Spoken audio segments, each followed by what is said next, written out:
President of the organization. It's indeed my pleasure to welcome you to this annual meeting of the League of Mothers of Bowling Green. First, before we move on, I want to thank everybody who helped roll in preparing for this meeting. First of all, I want to thank the people who prepared the food. Florence Klopfenstein,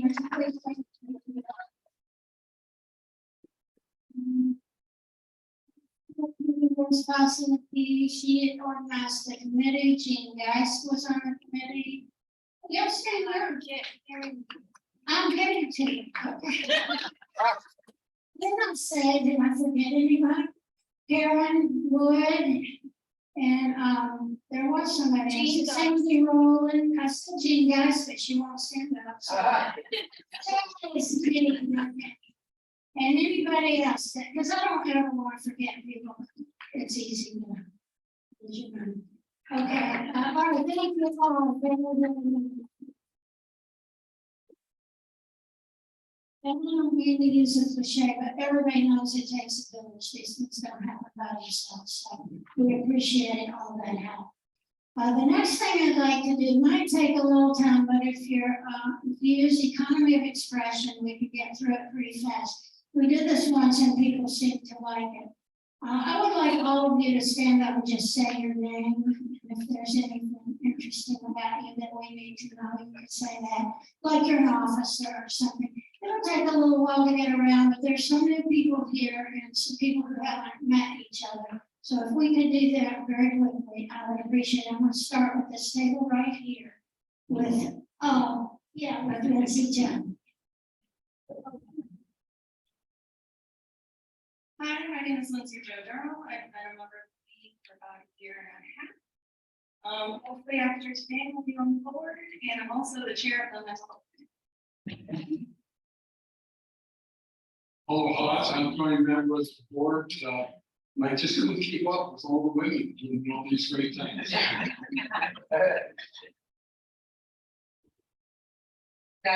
First, and I'm Paul's sidekick and keeps getting into these meetings.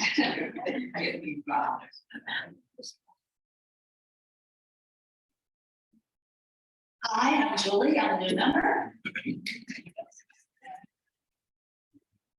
Welcome, good morning, everyone. I'm Macy Darby. I'm a 1 year on member, half a year off member, but I'll be coming back to join y'all at the end of the month. All right. My name is Charlotte Wright. I'm Boss League Staff today. This is my first time in the league meeting. I'm a volunteer with the Citizens Climate Lobby. And I'm Bob Clark, helps and as ditto everything that Charlotte just said. Nice to see all of you. It's first time for me to be at a league meeting as well. I'm a state beyondist on the VP programs, 2 years.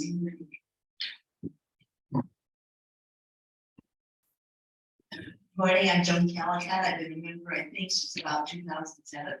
And I really appreciate everything that it does and how hard it is.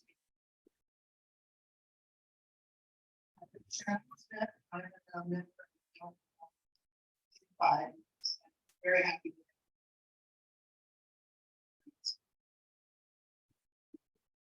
Calicat, I've been a member for about 10 years, like that. And generally, my primary obligation was to get people to join them. And now my primary occupation is being sure.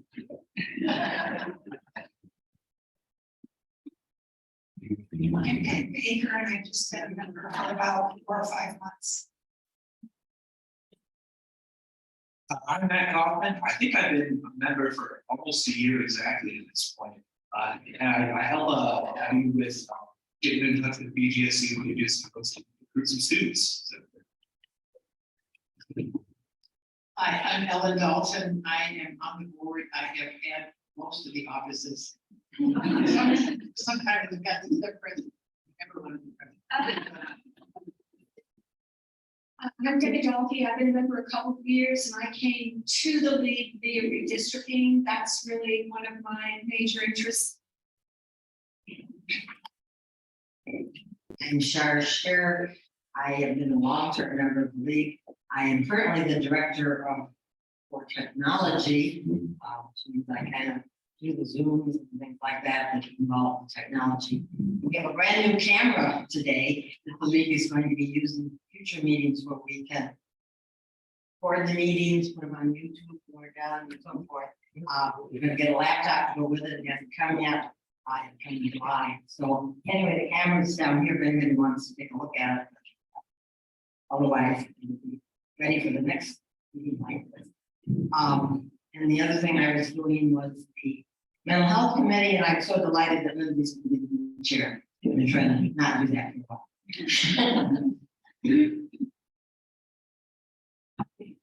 Sarah G. Hi there. Hi, you guys, I've been a member for 3, 4, 5 years, I mean. And I'm currently with the education committee, we're in the school board meetings, which has been in education. And I work with the environmental committee, less than the education committee right now. But anyway, glad to be part of it.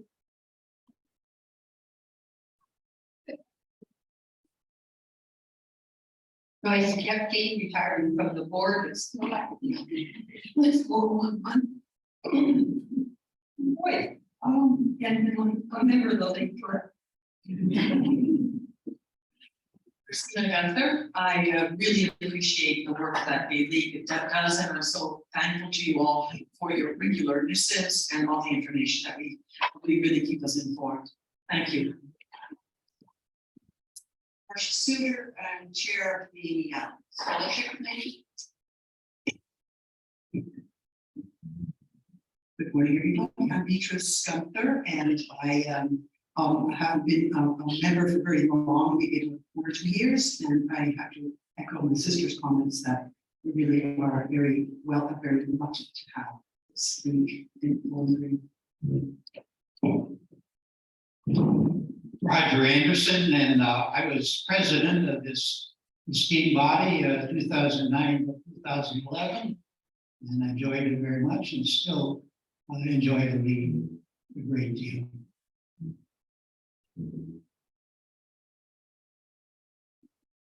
I'm Cindy Rowland, and I'm a proud member of this board. 14 years. And I can't emphasize how I feel this organization and what it brings to our university.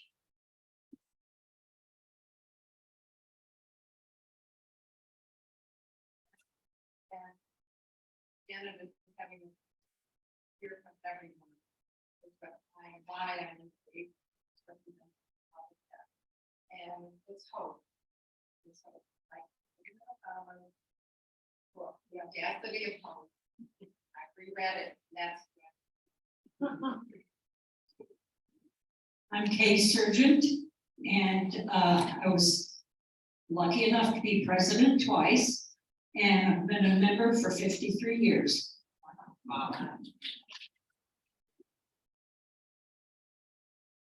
I'm Sheila Bolton Crowley, and I've been a member of Kay for a long time.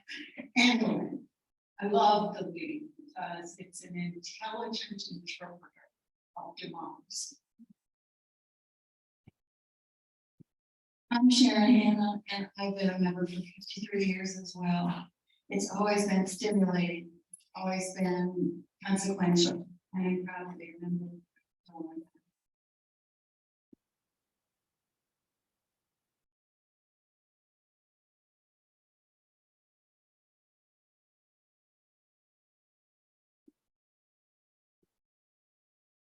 Lee McLaird, I joined the local league here in about 2001 or so, and I've served 2 terms as president and an unknown number of terms as secretary.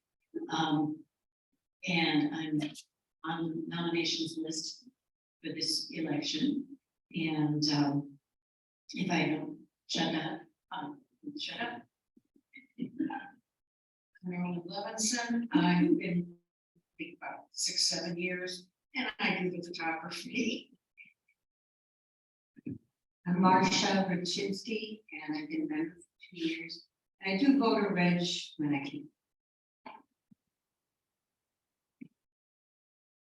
I'm Deb Conklin, and I'm older than 53 years, but I've only been in the league for 2, and I like it.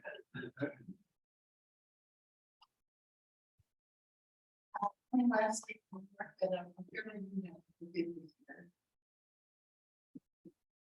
My name is David Nondorf, member this year, and if there's ever a time the league is needed, it's now in the state of Ohio, where a right voters have had since 1912 is trying to be taken away, stripped away from us, and the league is going to be instrumental in protecting that right. So everybody count on them.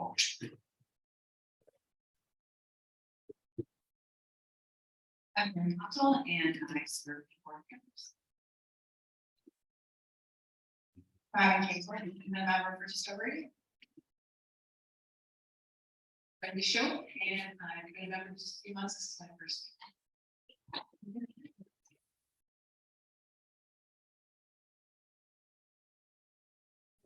I'm Judy Gardner. I've been a member maybe. I work with voter registration activities, and I would be the guard sign if you're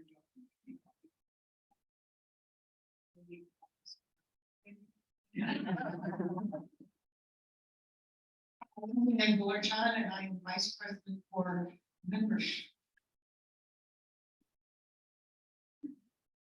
Hello, I'm Jennifer Ledby, and I've been a member for about 2 years. Morning, I'm Annette Mahoney. I'm a new member of a few months.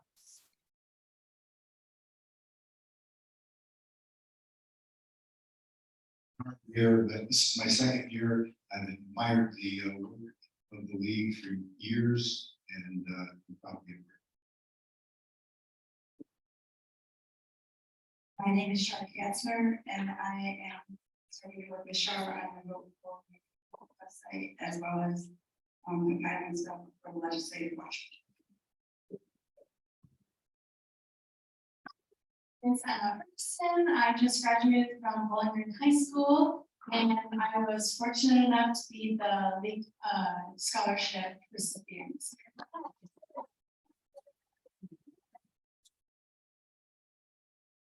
My name is Melanie Ferguson. I am the very lucky mother of this adorable creature.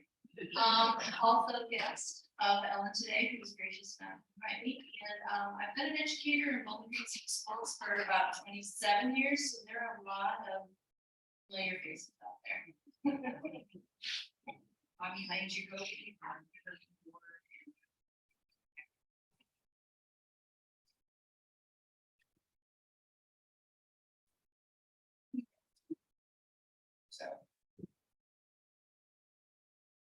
I'm Ellen Scholl, and I am on the board, and I got involved in the league because of that Ellen. When we moved to Bowling Green, said, you need to be in the league with their waters, and that was in the last century. I've been on the board for 6 years. Multiple communities, and I'm also the cookies are. So if there's anybody out there who likes to make cookies, talk to me. Let's have a meeting. Okay.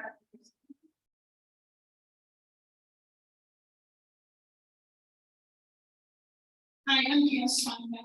I've been in for about 3 years, completing my first year as treasurer, so kind to me when you listen to budget. I'm Karen Wood. I've been a member, I think, almost 3 years. I'm the the director of development. Thank you to every single person who gave us money this past year. We truly appreciate every cent.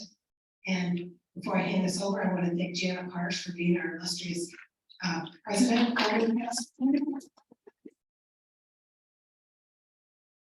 She was the best to work with. I was at her house every day and she never complained once. And I want to thank Flo today for all the hard work today and yesterday, because it's a lot of work to make food for 50 people.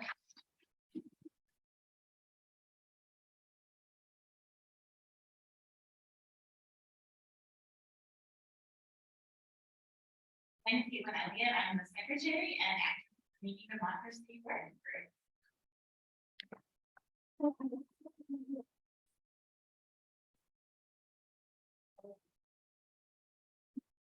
about Flo? Did she have?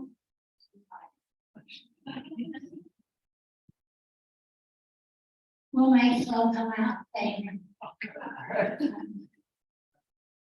Thank you all for doing it. I just think this is the most amazing group of people. And I'll tell you that almost every single person, maybe not the news, but every other person has done something this year to help the league stay afloat. And we're looking forward to all of you again contributing in the coming years. As Dave said, we have a lot of work, and you'll hear that a lot today, that we have a lot of work ahead of us. So thank you all, and thank you for doing that. At your tables, or when you came in, I guess, you got an annual report, is that right? I want to thank Ellen Dalton. She does such a good job with this annual report. There's a lot of information in here. It's a very pretty annual report. The pictures are awesome. Thank you, Marilyn Levinson. And we will refer to this report from time to time during this meeting. So please keep it handy. Don't put it away yet, because I will be referring you to certain pages. Now, it is my pleasure to introduce again Marcia Suter, the chair of the Scholarship Committee, who will introduce our scholarship winner for this year. Thank you, Marcia.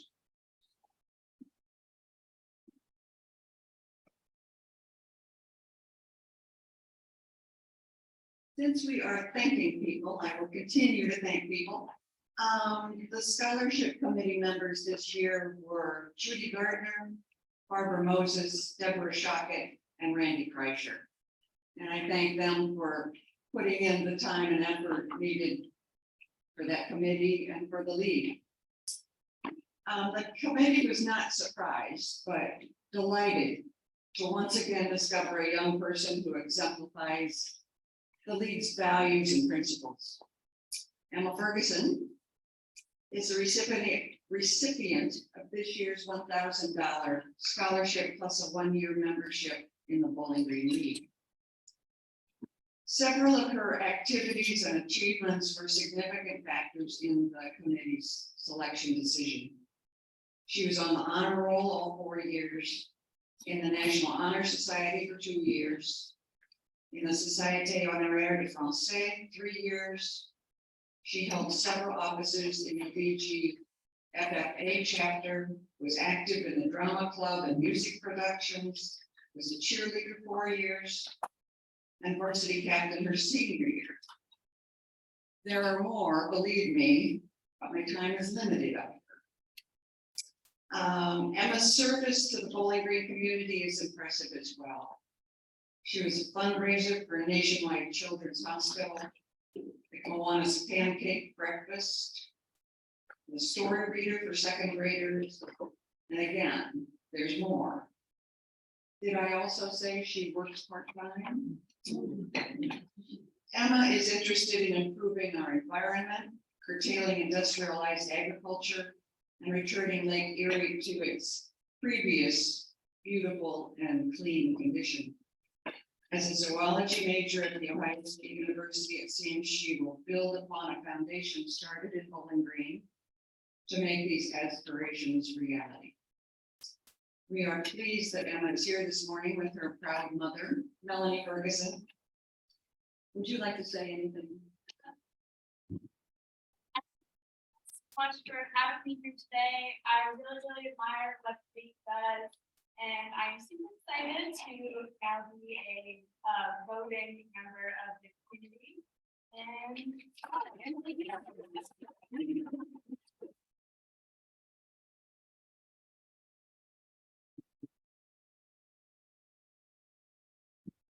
Thank you, Marcia.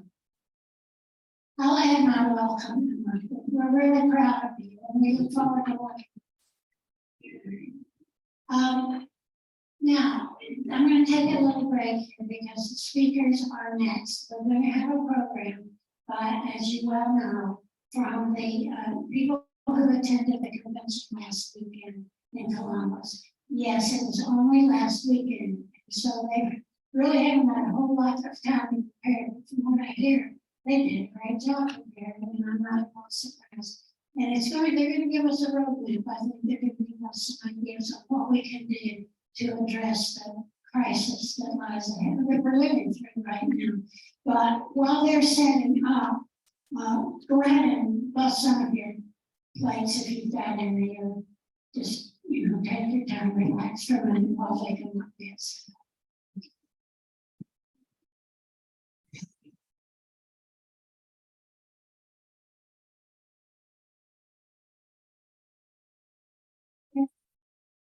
Matthew.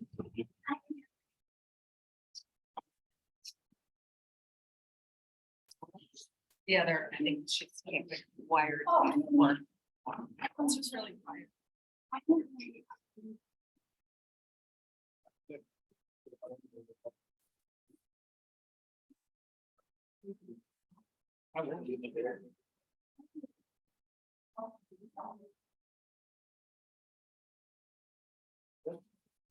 Let's get over to this. See the speaker.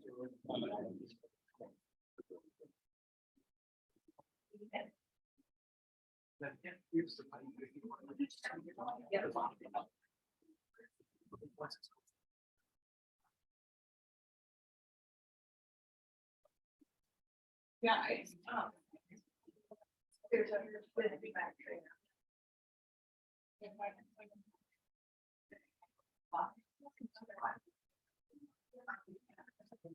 Just wait a minute, call everybody's finishing getting their coffee.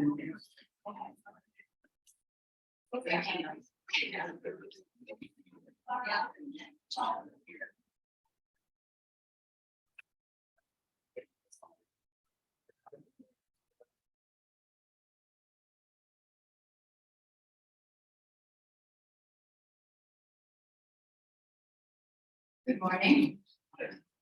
I'd like to welcome everyone here to this meeting. It's the annual meeting, and so we should a great deal of general information that gets passed around. But since there was a complete delegation available from Bowling Green, and in fact, we had one more person than we needed to represent us there. I think we're very fortunate.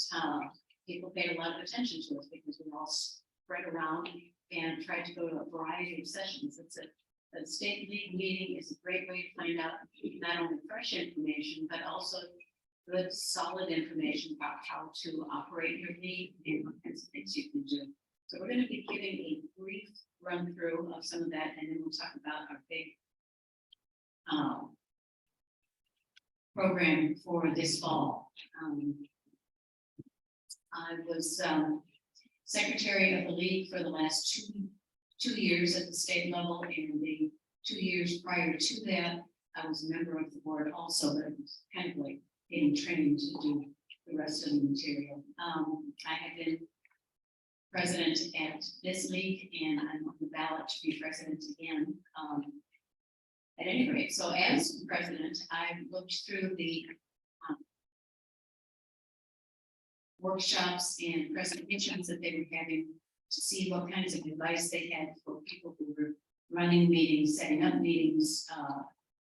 We've always done a very good job on candidate debates, and been having trouble in recent years getting appropriate attendance, and there's no way that we can do it without both candidates attending.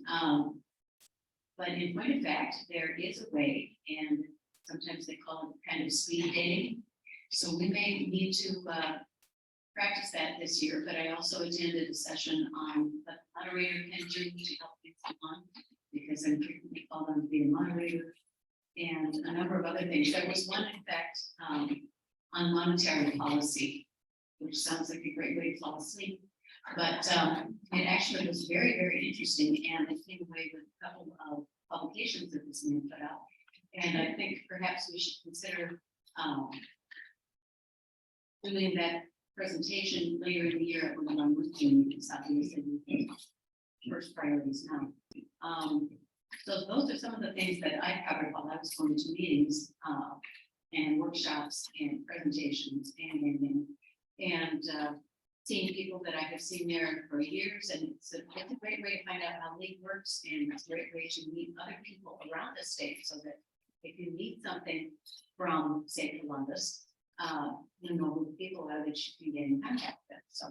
I think I will start with that, and then I will pass the microphone on to Lindsay Jo Durham, and she will tell about what she did. Thank you very much. I attended the criminal justice caucus. The state did adopt a criminal justice position. There were 6 sections included in the position, 5 subcommittees created these sections. Lee was actually on the policing subcommittee. So the 5 subcommittees were policing, pretrial procedures, sentencing, incarceration, and reentry, and then database management and analysis cut across all 5 of those categories. So I just briefly wanted to mention a couple of points. I have a 15-page document that summarizes all the reports from all 5 committees and the stances. I think about half that 15 pages is all stances. I won't be going through that today. But I did want to touch on a couple of them. The state league does support legislative efforts to reduce overcriminalization as a whole. The national principle is the support of efficient and economical government. While they believe in sufficient funding, they also believe in efficient spending. So they believe overcriminalization is not a wise use of funds. The state league also supports Congress eliminating qualified immunity and state legislation waiving the use of qualified immunity. A conservative writer, David French, said that Federal Rule of Civil Procedure 11 should be enough for people to protect against frivolous lawsuits. And lastly, the league supported the funding of specialized courts and dockets, which I'm very passionate about. Those special dockets usually include like substance abuse dockets, mental health dockets, reentry dockets, or veterans dockets. And there's support for all those, for everyone involved, from the judges to the defendants to the prosecutors. There's support for specialized dockets across the board. There's just a lack of funding. I also attended an advocacy training. So this went over how to testify in front of the State House in particular, but this would be used when to speak in front of City Council or any legislative body. They recommend to have one story per talking point. There will be others to share other talking points. They don't want you to bombard them with facts, just share your personalized story. That will be what's most effective. And essentially, it's a 5-paragraph essay. So first you'll have an introduction of 1 to 2 sentences, who you are and where you're from. Then you'll have 1 to 2 paragraphs of your story, why you care. It's especially good to describe a journey or transformation. Say you were originally on one side of the fence, then you learned some more, and now you feel another way about the topic. Those tend to be very pervasive. And then your conclusion should be 1 to 2 paragraphs about what you are asking for.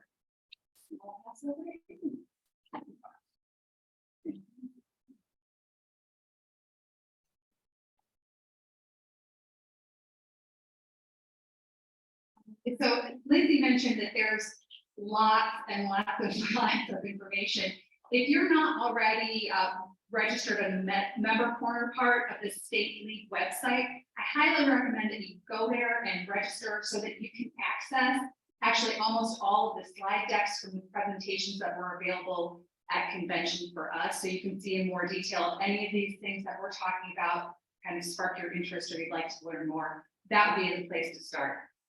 I thought it was really appropriate and helpful that Friday evening began with a workshop on responding effectively to conflict, and several of us attended that. Because as our State League President Jen Miller said, we need to know how to have conversations with people with whom we disagree on various topics. So we spent a couple hours with somebody from the Dayton Mediation Center learning about how to effectively respond to conflict. As we were all disappointed to learn, we did learn how to fix other people so that they think exactly like us. But what we did learn are some things about how to start with ourselves and really figure out where we're coming from first so that we can have more effective community building, relationship building interactions with folks. So I'm going to share a few of the talking points that were shared with us and happy to go into more detail later on if folks need that. So, when we're in conflict, we get knocked off our feet. And this does impact how we act and how we see others. The more you react, the more the other person reacts, and it becomes a vicious cycle, right? We've probably all been there, and we all spent some time in that workshop exploring the times that we had been there and didn't go well. But despite this destabilizing impact, people do have the ability to rebound and recover from this. We all, each of us, have the capacity to move back into our center of personal strength, our self-confidence, that place where we feel empowered, and our sense of connection and responsiveness to the other person. So when we do that, we can begin a virtuous cycle and build relationships. We have to start with ourselves. It's the only place you have control. So some of the strategies that were suggested for us to think about, and I think this is really helpful as we're moving into a potentially contentious conversation around the August special election, is to make sure that you are questioning your own assumptions about the other person before entering into that conversation. Ask that other person questions that help you to deepen your own understanding of them and where they're coming from. Think about, brainstorm some alternative options and potential consequences for the interaction. And again, start with that personal inquiry, start with yourself. It's helpful to kind of have a couple of limited responses, you know, in your back pocket. Like, these are my go-to phrases that I'm going to say that are about, you know, centering in the issue and trying to minimize conflict. So, you know, have that list, and it's not about, I have a list of things that I'm going to say that are real zingers and they're going to make that other person look stupid, right? That's not what this is about. It is about getting to that place of connection and communication. So you can also decide to not engage, right? You don't have to get into a fight on Facebook. That's 100% under your control. So you can disengage from things where you know it's probably not, the other person may not be entering in a spirit of good faith to come to some sort of place of mutual understanding. You don't have to get into those arguments. Mentally rehearse what you will say and how you will say it. And then, you know, seek some input from some trusted advisors, maybe before you're entering into some of those conversations. I'm looking at my friend Robin because she's amazing at being a trusted advisor and helping me test some of my assumptions when I'm like, this is what I think. And she's usually like, what about this other thing? If you don't have a Robin in your life, get one. Because we all, and you can be that for somebody else as well. So again, as we're getting ready to head into this August election cycle and the next one in November after that, think about the ways that you can be prepared to have those conversations that help bring people together.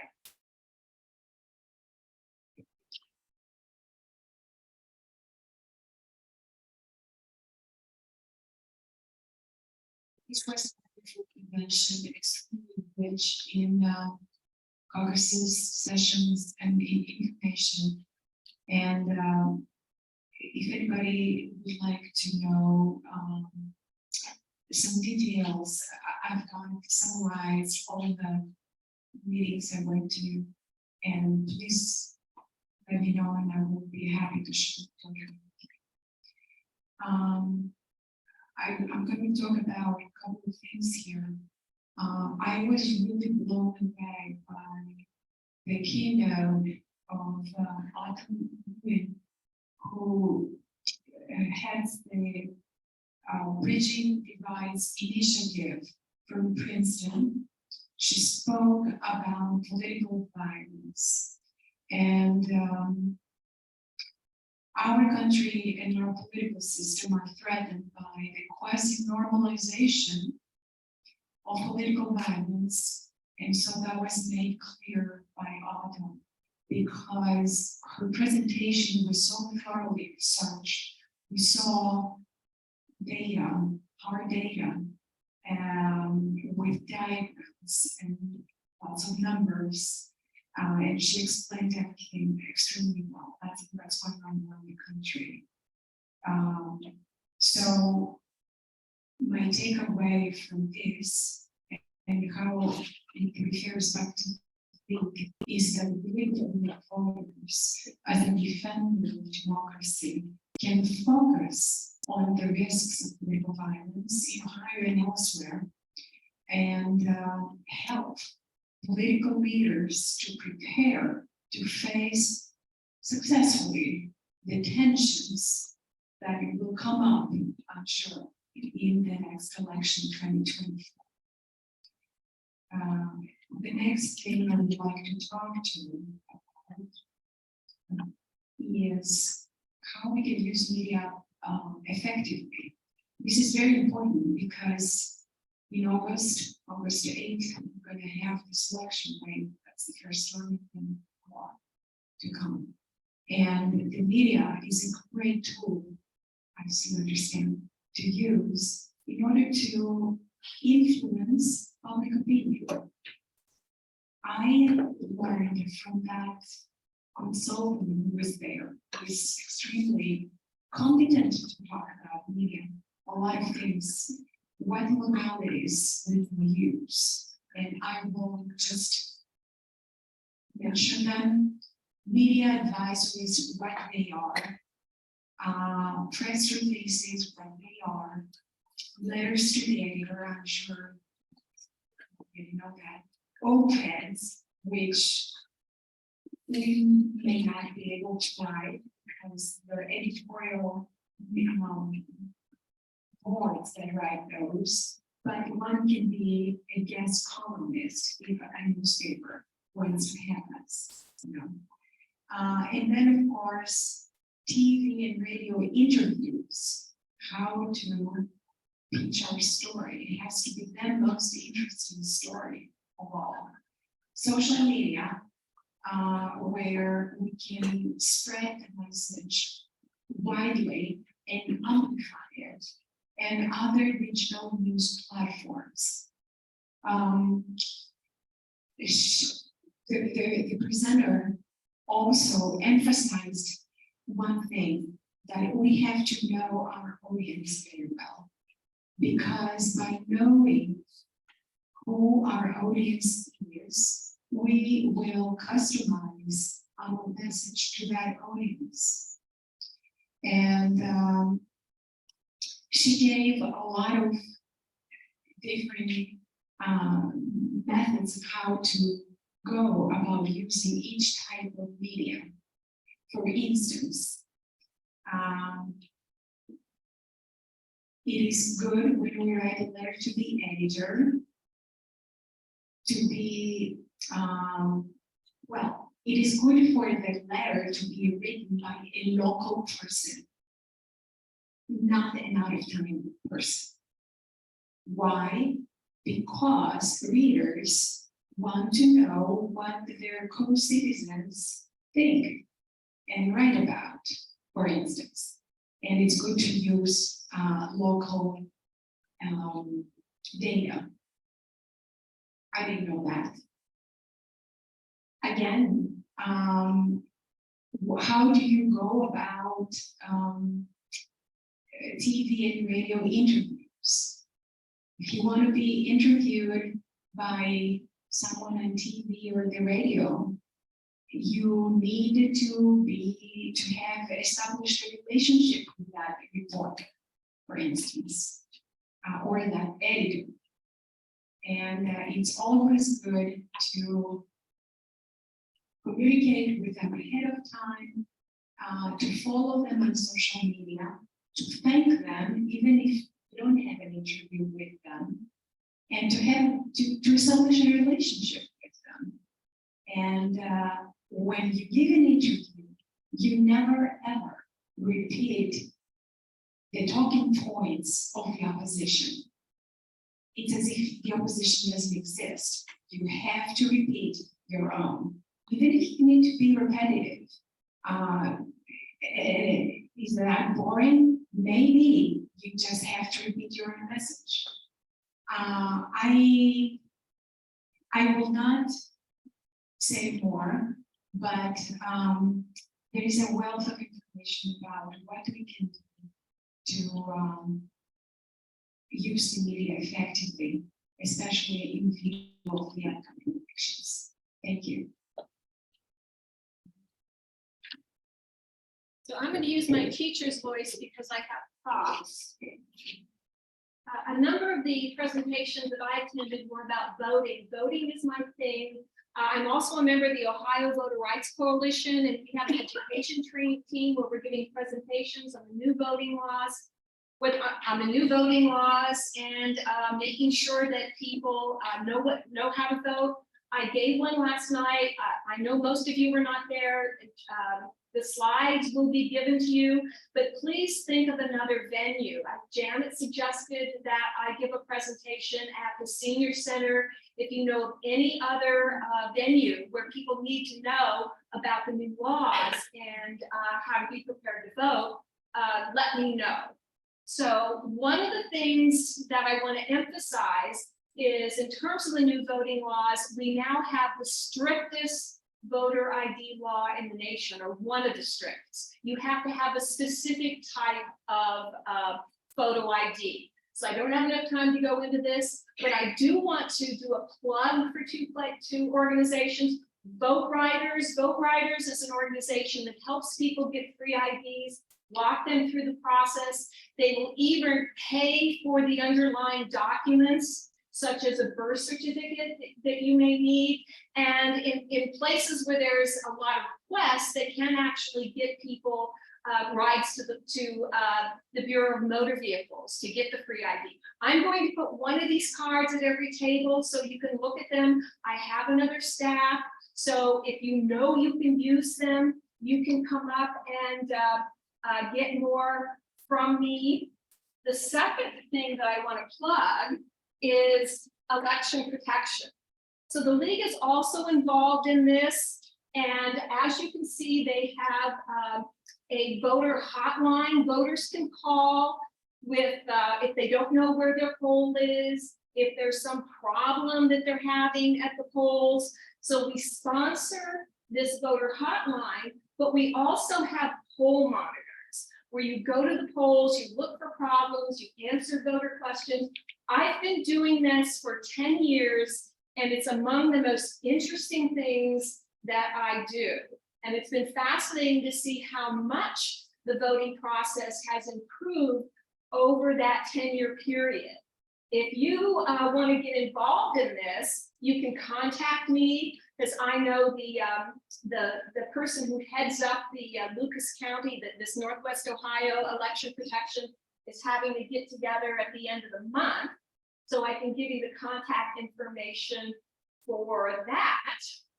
The only other thing that I want to say very briefly is there was one session that I attended that talked about the specific roles of the National League, the State League, and then the local league, which I will just sum up with the phrase, stay in your lane.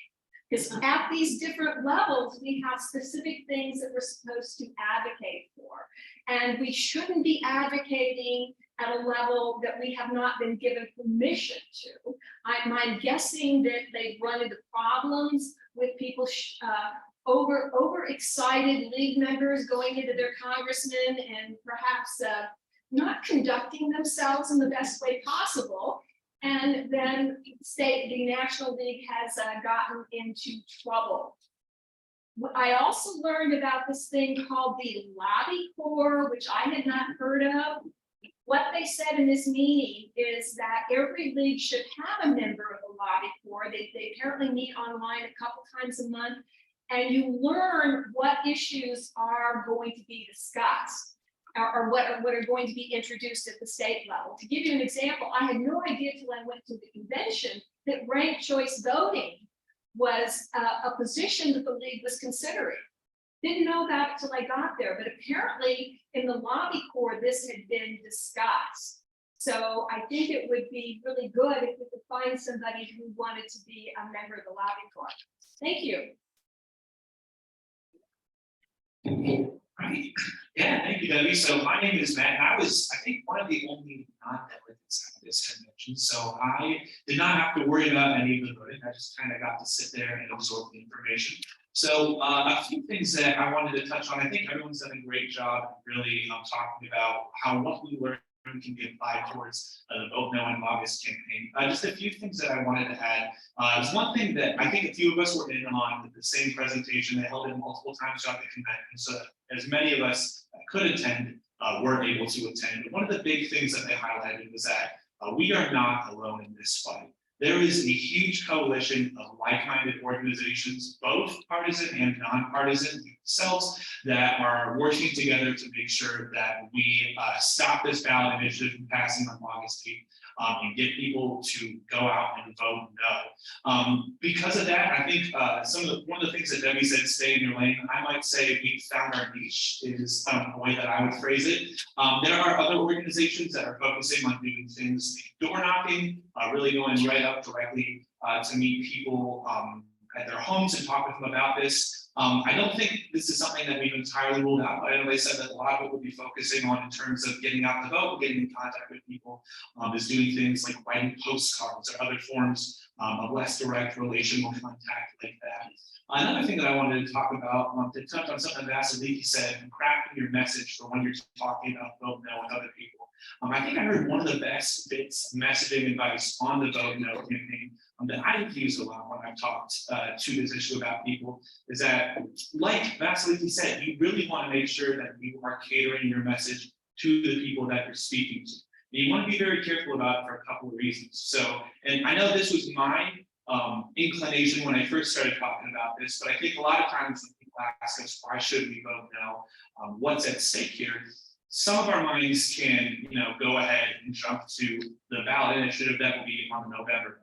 The abortion ballot initiative. This came up as directly as almost directly as a result of that. It's very easy to get those two conflated, but it's also important to remember that the league is not taking a position on that ballot initiative. They are not saying yes before or no vote against it. So especially as members of the league, if we are representing the league, it's important that we do not use that separate ballot initiative in November to justify voting no in August. Not only is it just one issue, but there's so many other issues on both the left and the right side of things that could be affected if this were to get passed. And that really the topic when I talked about is one of the biggest issues that would get affected would be bond issues. It is written into our state constitution that you cannot issue a bond for any sort of public project to any municipality over $750,000, which was a lot of money when it was first written into the Constitution, but not a lot of money in today's money. It was not adjusted for inflation. So if you ever want to get the state to issue some bonds for any sort of public projects to you, and it's above $750,000, since it's in the Constitution, you have to pass a citizen-led ballot initiative. So that's a huge thing. It's a housekeeping thing. It's something that happens all the time. That's a really good reason to say, go out and vote no in August, because if people don't vote no when this passes, then any bond issues that any municipality tries to pass for any sort of public projects, anything like that, are going to be a million times harder to pass. So it's just bad for everybody, no matter what side you happen to stand on. Another thing that I wanted to talk about was, I know Debbie mentioned ranked choice voting. That was the discussion that we had about that before we went and voted on that position was something that I attended. There was a lot of really interesting stuff that we learned there. I think we did end up voting to endorse that position, although there were some reservations about it. Some things that we learned is that in the places where it has been implemented, there is usually about, so in normal runoff elections, think of Georgia, right? In the Senate races, when you have the first election for Senate and the candidate doesn't get more than 50% of the vote, it goes to a runoff. The drop-off rate between that first election and the runoff election is about 40%, I think. So it's a lot of people do not come back out and vote in that runoff election. With ranked choice voting, it's an automatic runoff, meaning that you have a list of candidates, you choose which one's your first choice, second choice, third choice. And if your first choice ends up getting the least amount of votes, then it automatically bumps up your second, third, and fourth choices up a slot, so that they're just assigned to that candidate that you chose as one of those subsequent choices. So it's an automatic runoff, so nobody has to come back and vote, and it reduces that drop-off rate, but it still is about a 6.8% drop-off rate, meaning that it is technically possible that after all is said and done, you narrow it down to two candidates, the candidate who wins will have at least 50% of all the votes remaining, but they might not have 50% of all the votes cast because of the way that that 6.7% drop off rate might occur, which is something I found really interesting. There was also some issues with implementation in other counties. Because ranked choice voting is a little bit more complex, it is a very complex system to handle when it comes from a technological side of things. There were a few errors that some people had noticed with certain counties and cities and other municipalities calculating the results of that, not properly assigning choices. If people wrote in a name for their second choice, but not their first choice, things like that. Ultimately, though, the consensus that we came to is that with the league, when the league would choose to endorse this position, they would specifically endorse this position in addition to the responsible management of data and the continual refinement of this method of voting so that it is the most equitable that it can be. Because most of the body, and again, this was one of the non-unanimous choices, but most of the body believed that this was a more equitable way to hold voting and hold elections than most of our current systems are. So that was how that went. And the last thing I want to talk about too was Lee and I were actually together given a presentation for a membership engagement meeting, membership engagement breakout session. And we both had a very good time. It was actually, we got an email from Lee McLaird saying it was the highest rated presentation out of all of them. So we talked a lot about, what the league has done in the past, especially all the initiatives that were started under her leadership as president, all of the improvements that were made to things like the website during her time, the meetings that she held, things like the candidates forum that we continually did. What I talked about was what sort of initiatives we're pursuing to recruit students and younger people to get involved in the league through BGSU. And this is something that I've been working with Debbie on for a little while. But recruitment and getting people involved involves a lot of infrastructure building. And it's a lot easier to build that infrastructure when you can rely on other organizations' infrastructure that's already built for you. So one thing we talked about is starting, it's something that we wanted to really was interested in, was starting a youth in action group. Youth in action is kind of like the younger version of the, I don't want to say the younger version, the age specific of the League of Women Voters that is specifically for people between the ages of 13 to 25. And it's all about getting people at a really young age more invested in being politically engaged, more invested in voting, things of that nature. And they can be in college organizations. In fact, the board member who is in charge of all of the youth in action for the Ohio League of Women Voters started by joining Kent State's Youth in Action group when they were in college. So that's something that I know we're really interested in seeing if we can create on BGSU's campus. We also talked about some of the things that we plan to do with BGSU votes, which is one of our, I would like to consider them a very like-minded, sympathetic voter engagement and education organization, talking about making voter information more available to students, either through kiosks or some sort of form of tabling, increasing voter registration efforts, having educational presentations or get-togethers so that students can get involved, and things of that nature. A little update on that. This is not convention related, but I did meet with the person who is in charge of BGSU votes, which it was a lot easier to get that meeting set up since his wife works a couple cubicles down from me. I could just talk to him and make sure that he responded to my emails. But that meeting went very well. They are very interested in working with us specifically for things related to voter education. There is an app that is specific to BGSU called BGSU Serves that is meant to connect students with various volunteer opportunities, and any community organization is welcome to be a part of it. We already have an account set up, and that's something that we're looking to using to promote volunteer opportunities and ways to get involved in the league once school is back in session. They also plan this upcoming fall to start, I believe, it's Falcons for Democracy or Falcons for some sort of buzzword that's related to voter engagement. I can't remember exactly, but the way that they described it to me is that the BGSU Votes itself is going to be more of a voter education organization, and Falcons for Democracy is going to be a bit more of the action, the outreach, and mobilizing people to go out and vote, which is where we want to partner. Last thing I want to touch on is that one of the highlights of the meeting is the BGSC votes team is really interested in working to collaborate with us in the candidates forum this year. So we're in the middle of talking with them about that to see if that's feasible and what that might look like, but they're very interested in kind of at least giving part of it a little spin to give it a student perspective so that more students are encouraged to come and learn about their local government, so that whether or not they're registered to vote here or still registered to vote back home, they can kind of get a glimpse of what it's like for elected officials to have conversations about the futures of their cities and, you know, take that with them, whether they decide to run for public office someday or just want to become more engaged in their communities. So that's not, the only other thing is that this event costs a lot of money to go to, and that's the registration fees were paid for by the league, and that was paid for by an extension of all of you. So just from the bottom of our hearts, thank you so much for sending us this. Really appreciate it.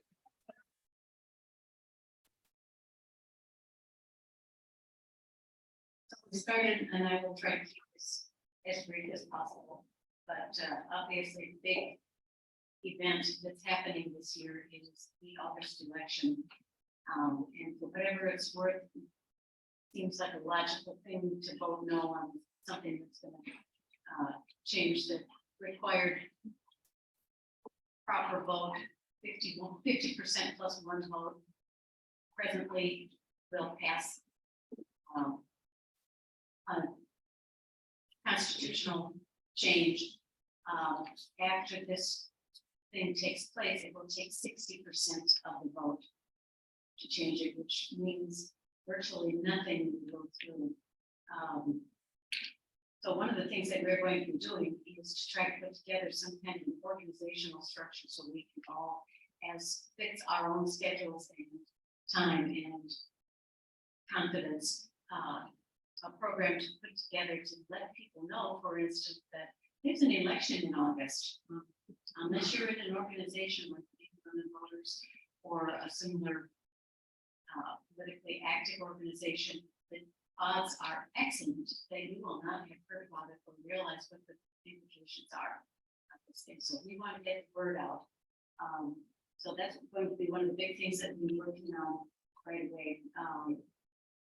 I have 4 pages of notes involved, and we can talk about that, but what's important is that we let everybody know that there's this, and we also know that there is a vote yes on the issue. Well, this is the only thing valid on this election.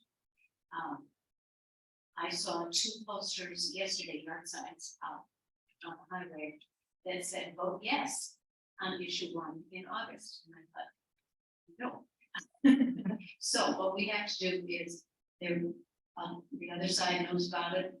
They're working on it. We need to be out there too, so that we have people. This is the chance to get it to go. And so we'll be talking about that, and we'll put out some ideas that can get an organization kind of set up. If you are interested in serving on such a group, let me know. And we will see what we can do about putting something together. But I needed a committee chair and help keep this organized and coordinated. So think about that as well. Or if there's 2 of you who would like to be able to work together to do that, that's good too. So I'd like to hear you think about that a bit. And I know that the state will be, state people will be putting out yard signs. They're going to be out in about another week. People have postcard parties, so you get postcards to send out, and the thing that they're trying to inspire everybody with this thing. 1 and 9. You're one person, you have 9 friends, and you be sure to talk to each of your friends and get them interested enough to go talk to their friends, 9 of their friends, 9 of their friends, and to get everybody taken care of that way, so that they will know what's going on, know why it's important. As our earlier speakers mentioned, there are things that are affected by this ballot initiative that will mess up other kinds of ballot initiatives. It's not just about the reproductive rights question. It's about all these other things that would seriously hurt a lot of things that people have been doing. So I'll leave it at that and. Does anybody have any questions? Yes. I would like to really thank you all for the, information. It was kind of difficult, I mean, in such a active political area during this last school year. So when I got back, I was able to learn some things, but not really seeing things. So I really do like that idea that you had about the youth, initiative. Because I think about the students at the campus where I teach, and like, they don't know anything at all about going, about voting or any of that. And I saw that last, fall, So I really think it's great that you're on the thing. So I'll be reaching out to get some tips on how to do that. Yes. What you were talking about, the sign that says, yes, you're also saying, save our Constitution. And I think, that's the thing, they just know how to message things workfully. So when they're out there saying, saving our Constitution, we need to somehow, without having to be a great big long paragraph, about, it's the exact opposite. We're trying to destroy the Constitution, destroy in a way that, I don't know if I use the word destroy, but I mean, that's what I'm, we're battling great words. What I'm trying to. We have some talking points that we can get out. We really need to get that out. Yeah. Because, people don't have a lot of time to think, that's not an excuse, but that's true. When you use words like say, yes, that just moves them. Yeah. Yes, sir. I was passing out cards and ran across this person, and I believe it's true. They're focusing this whole thing on the abortion issue. Oh, They're saying this is their way to stop Ohio making abortion a right. And so there's gonna be 35–40% of people that are gonna be out there and vote yes. It's gonna be critical to talk about the fact that if this passes, they don't care if they want it to be yes. They didn't care about any of the other ramifications about the fact that since 1912, they've had the right initiative citizens. That's going to disappear for a lot of good things in the future. We will not have that right anymore because the 60% threshold is too high to get a vote. It should be 50+1. But even though we don't want to tie it to the abortion issue, there are other people that are going to make it. Yeah, and one of the other things you want to remember is that just much earlier at the beginning of the legislative session, they decided it was silly to have elections in August because nobody knew about the vote and so they passed legislation and said, we're going to do this unless there's something really seriously difficult financially for a local city, for instance. And then this thing, they began to think about it more and more, and then they came up with this thing, oh, never mind, we're going to have one anyway. So there's your starting point. Yes. I think another point of this amendment is to increase the number of signatures that have to be gathered from 44 counties to 88 counties. And I think it would be impressive to have actual numbers of, how many signatures does the county need, and so forth, so that has an impact. People see things like that. 5% in every county. Yes. Yeah, All the electors. electors. Yeah. Of all the electors in all 88 counties. Previously, it had been 5% of the people who voted for governor in the previous election, and only in 44 counties. So that's some significant difference in things. So they're planning all this. Does anybody have any other questions? Yes. How soon will we get talking points? Should be very soon. I have a bunch of them that'll come out. That's why we want to get started on it right away. Yard signs, like I said, are going to be available in about 2 weeks. There are information cards and pledge cards, postcard parties, peer-to-peer texting, phone calls, events, current media, and letters to the editor, rallies. So for all kinds of things. So there will be something coming out of there in the process of putting it together. It's happened so fast that it's been a challenge. Yes. I have a question. I thought I had read that this is only about citizen initiatives for amendments, and that if it's an amendment to the Constitution proposed by the legislature, that the old standard of 50% would still apply. Is that correct? I am not sure that is. It is. correct. Yeah. Okay. So basically, it's tilting the playing field and saying that the legislature gets the old rules, but citizen initiatives have to play by new rules.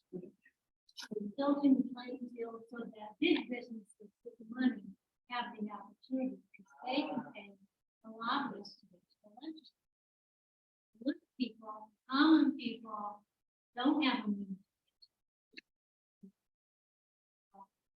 Taking away our right, you giving money.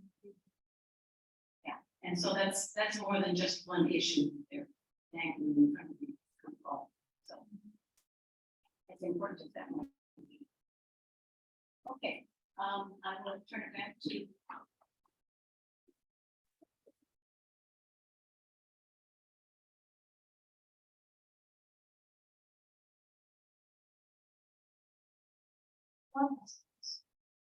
Thank you so much.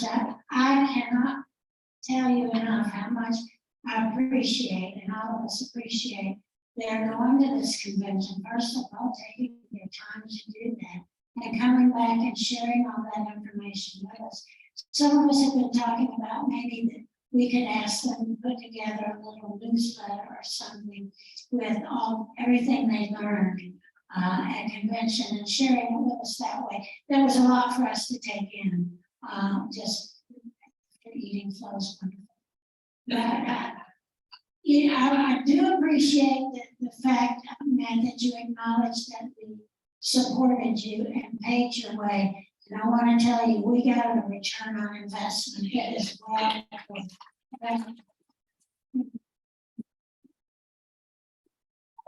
The board members, I'll tell you, we talked some at our last meeting about whether we need a meeting this month. Lee and I have talked about that, and yes, we do need a meeting this month. And that meeting will be Wednesday night at 7 o'clock. And at that time, I'm hopeful we can address our plans, a lot of these things. This immediate action is called for. That's why we can't wait for a July meeting to meet. So forgive me, but we have to have a meeting. At your table, we were thinking of having small group discussions at your tables. I think we need to get on with the business meeting, and if we have time for small group discussions, we could certainly have them. You have, though, at your table, one of your handouts is a list of ideas that the board came up with.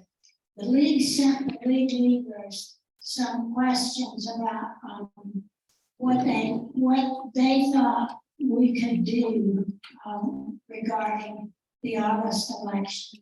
And I've summarized those there, and you have them at your table.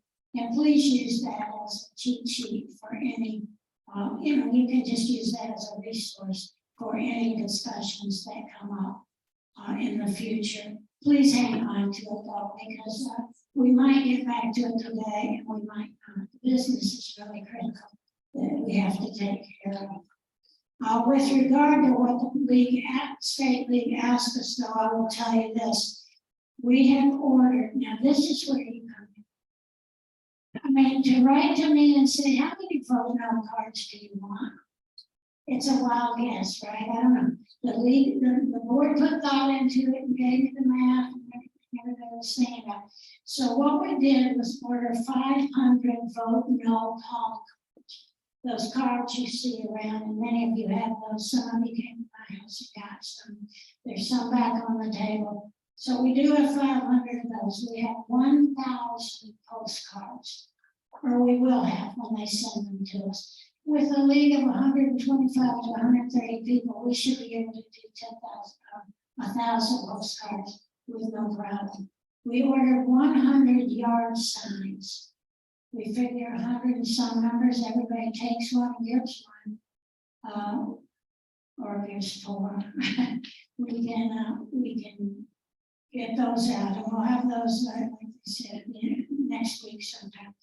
We also told them that we could make 100 phone calls. We realized that not everybody likes to make phone calls, so we went kind of low on that phone call. But stay tuned to see if any of you have any ideas. What should they do? Lee? Send them to you, I think. When we get our committee organized at the meeting on Wednesday. Right. we'll have- Then we'll have marching orders, right? Because we're not organized, but we are so much more organized than we were 15 minutes ago, you know, this is really, really good. You're doing a great job with this.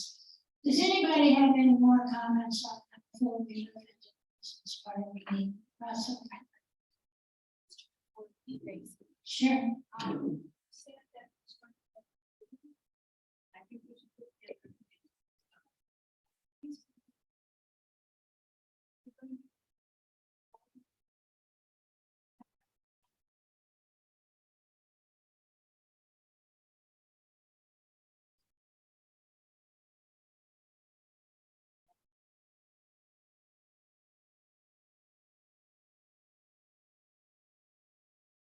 Yes, Wednesday night we'll decide who the chairs are, or see, somebody outside the board might be a chair, but we have to identify those people. What? Where are we meeting? At Summerfield. Denise already reserved. All right, do you all need a break, or do you want to move on? So, move on, keep it going, so you can stay with your stay. Oh, I can count on you. All right, then we will call the meeting to order. Appoint Roger Anderson as our parliamentarian. Roger has agreed to be a parliamentarian. The agenda is on page 2 of your annual report. I'm stuck pretty close to it. There are a couple of deviations, but it's pretty close. Roger, do we have a quorum? We do have a quorum. Thank you. So we can vote at this meeting.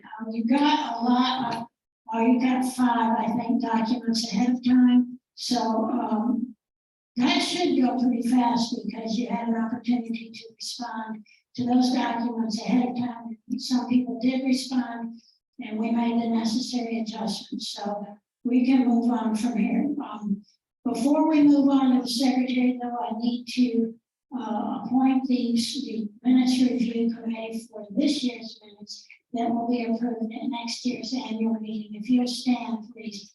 The people who have agreed to be on this committee are Hank Baker, who's sitting over here, Bob Calicott. At least raise your hand so they know who's listening. Jennifer Lamping and Sandy Rowland has agreed to chair that committee. So they will be reviewing this year's minutes.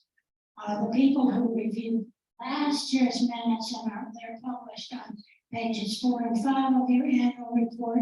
Sandy Rowland chaired that committee. Jean Geis and Marilyn Levinson did the review of those minutes. So Caitlin, at this time, do you have a motion about the minutes from last year's meeting?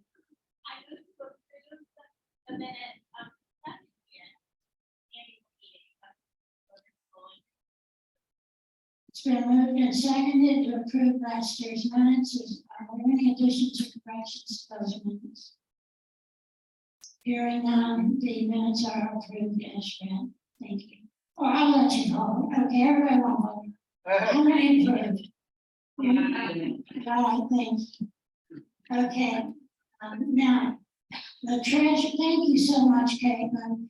And also last year, because Russell McKee also approved the minutes. It's sort of a joint project, very much a joint project.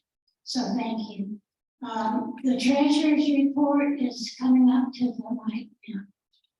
Well, the treasurer.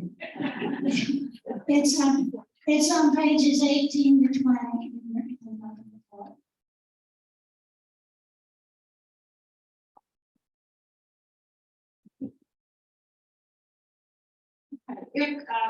As you said, as Janet says, if you look at the financial pages at the end of the book, the main thing you have in front of you is the budget presentation. which will be up for approval. What you have is, the first column on the left is the actual budget that ended about a year ago. Our fiscal year runs July 1 to June 30th. Our budget for the current year, we have the actuals through April because of print deadlines. That is what we make it into this booklet. And then the proposed budget for the upcoming year, which is starting. Income for this year, it's going to be off a little bit because we haven't completed the year. There is some more money that will come in from today, and also people are starting to renew memberships. That's a hint for the coming year. So if you haven't done that, you can do it anytime in the next few months. Our income mainly comes from dues and fundraising. The dues, though, we only keep about $6 from the dues. The rest of it goes to the state for their part of the dues, and the national for their part of the dues. So the finance drive, thank you, Karen, thank you all for giving to that. That's really important to what we're able to complete through the course of the year. And then there's also scholarship contributions, and also things like, the breakfast that you paid for this morning. So the proposal is that we're probably going to go up a little bit in income next year, in part because we have more members. We paid for about 94 members last year, and we're over 100 right now. We're actually sitting at about 130 members. Yes. And we had a carryover from last year, largely because we really weren't up to speed completely, still recovering from COVID. But we've been very busy this year. Our expenses are, as I say, the dues to the national and the state. And also administrative expenses, communications, paying for things like the camera and the computer that Char mentioned, and things like our Zoom account, our QuickBooks account, so that I can not lose my mind trying to keep track of the numbers. But we also have a lot of programs this year, and that's especially what the donations help underwrite. So we're proposing that we're going to be close to breaking even this coming year, and we'll hope that people are very generous when they give. We also, one of our other big expenses, which isn't completely reflected on this year's budget, is sending people to the state convention this year. And we haven't been able to do that for a couple of years. So we were really fortunate to be able to support people who go. Questions? Yes. But ID fundraising next year. The plan is to be part. Why is always this fundraising? Not sure if you all heard that, but there was a suggestion that we will conduct a derby fundraiser. Other thoughts, questions? I would move that we approve budget for 2023-24. Clarification. Yes. You need to approve the operating budget. Okay. And the proposed education. You're right. I didn't speak to the educational fund budget, so let me address that, and then I'll take that as an amendment, just as an amendment accepted to approve of the education fund budget and the operating budget. The education fund budget is at the bottom of the second page of the financials. This is a fund that the national organization keeps. We're able to pay a chunk of our expenses through that, primarily our dues, and it also can go towards public programs. So given that clarification, yes. And separate donations for members. Yes, yes, those are donations that people specify to go to the national fund. Thank you. Which are tax deductible. Yeah, I know you and I spoke about it, but other members wonder about the correction to that fund. Could you explain that? Sure. Please? Sure. The national office on our end of December statement discovered that they had misstated one of our expenses. They had credited us with that. And it took them a few months, but they corrected that. So the credit was supposed to be an expense. They corrected that, and that's why there is in the education fund budget, it shows as a correction of $2,672. And I did follow up with them about that and looked at our records, and it was correct. They had misrepresented that. Thank you. Anything else? Yeah. Can you mention each?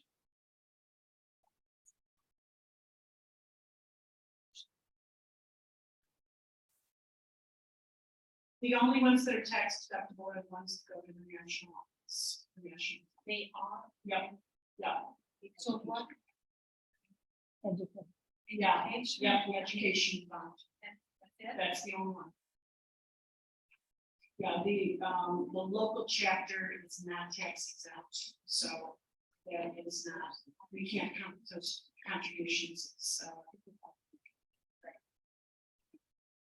yeah, the national organization is 501c3, we are a 501c4. Someone perhaps who deals with tax law can explain that in more detail, but I'm given to understand that it has to do with our ability to lobby. We're nonprofit, but we're not, we are considered, we have a political position more or less. Other things? I did. Yeah. Okay. Okay. Let's go ahead and take a vote. Yes, the budget, please. All in favor? Aye. Opposed? Abstentions? Thank you all so much for your support.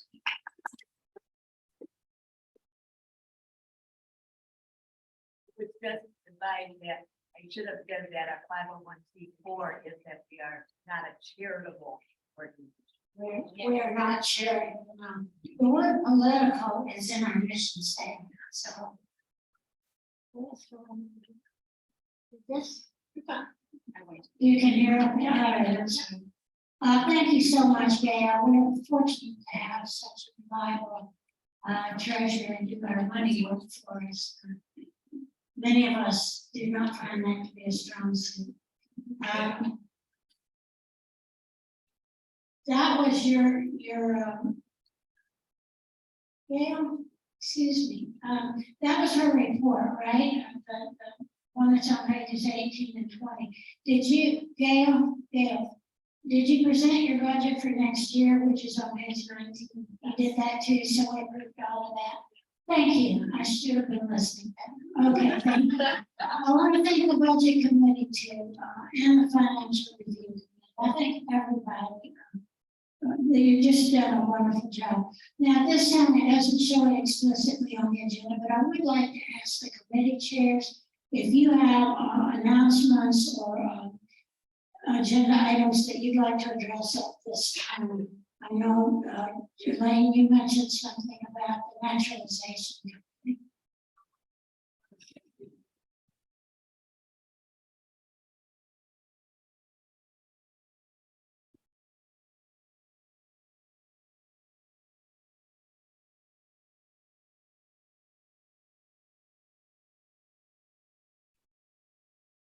So.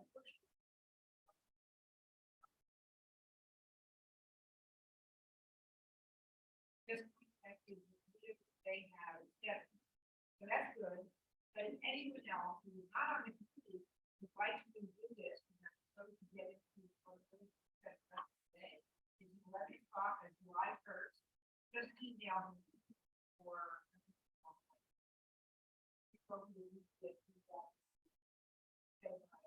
Membership list is in the annual program. So if anyone can do that. Thank you, Elaine, and thank you and your committee for all your work on that. It's one of the most uplifting experiences you can have in the league. So I really encourage you to go to that. So you know, a lot of people don't know. As president, I sent a welcome letter Every time they had the naturalization ceremony, I would send the right number of welcome letters and bookmarks to the new citizens. This time, Lee McLaird, although, it hadn't been formalized, the thing is until July 1st, so she'll be president. And so she signed the letter, and we sent 75 of those letters to Toledo, and they will be put into packets with letters from lots of organizations welcoming these new citizens to their citizenship. It's really kind of neat to do that. So thank you, Elaine, and all of your committee. I do want to also end with Sean. Where did you lost your name? Oh, good. I can draw attention to it. Remind me when she gets back, because I might forget. She needs, we have a new membership category we'd like to present. I also want to let you know that we will be having a unit in the BG Chamber of Commerce Holiday Parade in November. We have requested warmer weather this year. They did a terrible job with this. It's just not good. So fortunately, Jen Baker has agreed to chair that committee.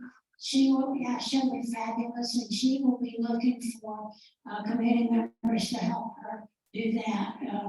Committee will have the hats and scarves available for you, hats and sashes available, and we'll present ourselves. That's always so much fun.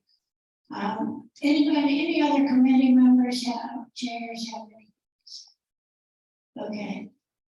We come to the point where we need to readopt the program for this year. The program was on page 6 of your annual program. Annual report. Now, you know what? We did something I think is really cool. I didn't do it. Joyce Kepke did it, and Ellen Dalton did it. Some of us were confused about what program meant. What is our program? What does it mean? Because we think of programs as things you go to and listen to the speaker. But Lee uses that differently. Now I'm going to have to correct myself because Dr. Bullijan is coming in the room. And do you have a report of a motion from the membership?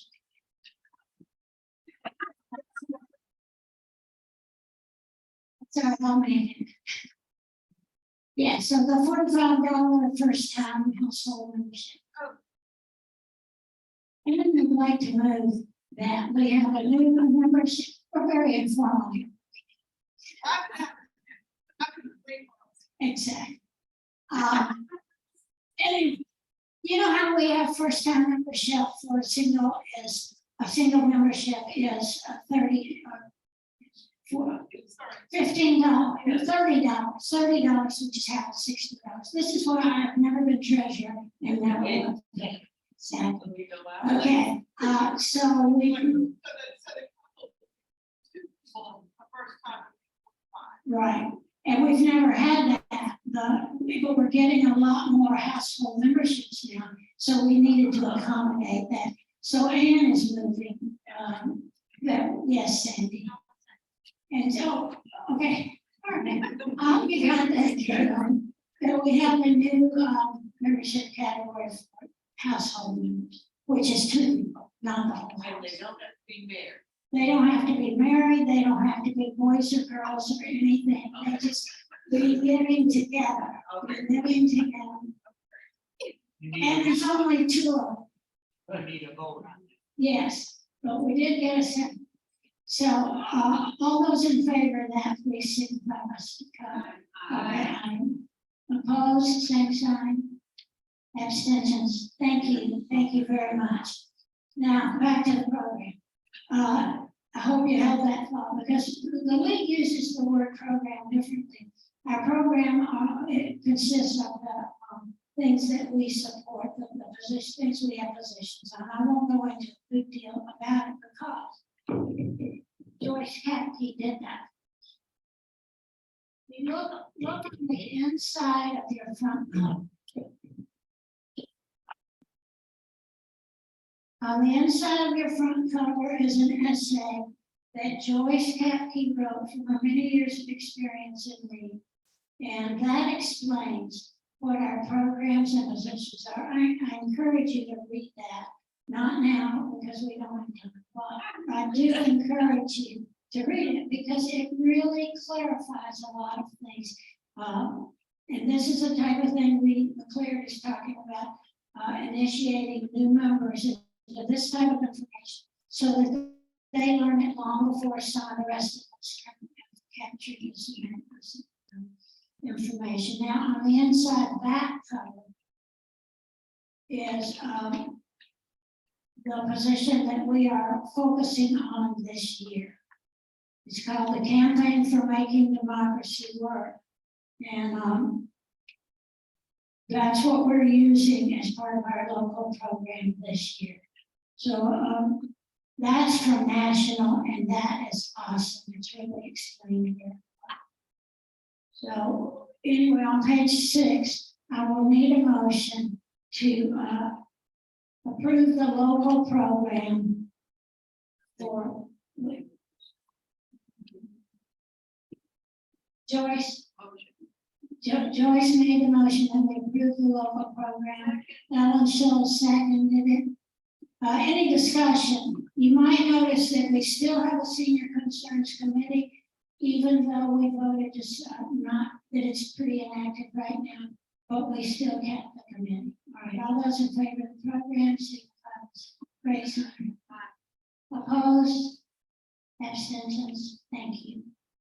All right, below that, on page 6, you see our policies. We have our nonpartisan policy and our diversity policy. As you can see, we approved this last year. We have to approve this every year. So it's pro forma in a sense, but it's also very, very sincerely held beliefs that the league rests on. Do you have any questions or concerns about our policies? Is there a motion to approve? Ellen Dalton. Second. And Ellen Schultz seconded. Any discussion? All those in favor? Opposed? Abstentions?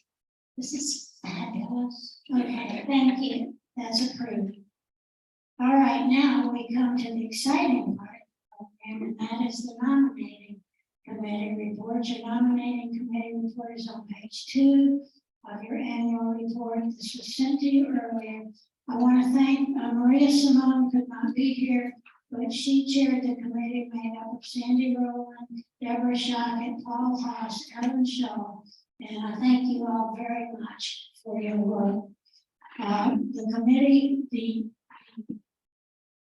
elected members that will be serving next year are Maria Simone, Sandy Rowland, and Deborah Shockett. You elected them. Oh, you're about to elect them. Okay, because they're on the ballot. They're on the ballot. Now, Sandy, who said you would present this? I can't remember. I asked you to. Could you come do that or do it from your chair? That's fine. I thought, yes, you did. Sing it to us. The following slate of consideration and determine for President Lee McLaird, Vice President Membership Ann Polichon, Secretary Caitlin Elliott, and Directors Lindsay Joe Durham, Aaron Hansel, Jennifer Parsons, and Ellen Scholl. And then the nominating committee is Janet already said, Marie Simone, Susan Gold, and the top. Second. Second. You can. Elaine Jacoby said. Now, do you have any comments? Are there any other nominations from the floor? Okay. Then your motion is for the entire slate. Yes. Okay. All those in favor of the entire slate of nominations, raise your hand. Opposed, nay, same sign. Abstentions. Congratulations to all.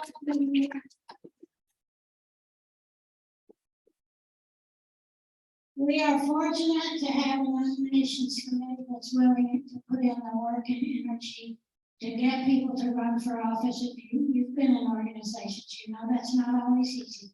But we're very fortunate to have people who are willing to run for these offices and to do work once they get elected. So thank all of you who agreed to run for office in this organization. Now, see, we're going to cruise through that. We will have time for your small group discussions if you have time to stay for those. And your committee, Aaron, you all are still ready. But I do have the best part.